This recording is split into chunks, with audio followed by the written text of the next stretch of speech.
So this is the propane. Okay, I make a rack. I need to make it looks better.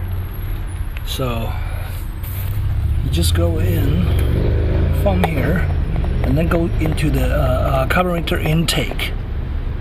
Go in there, carburetor intake, and bend the metal to just secure it there. That's all you need to do. So now you need to open up a little, just a little. You hear that?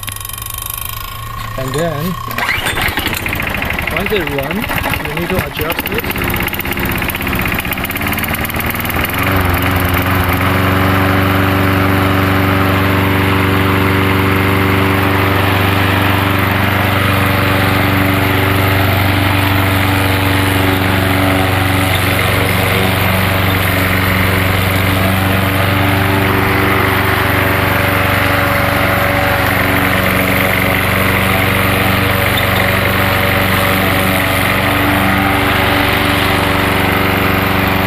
Want to turn it off.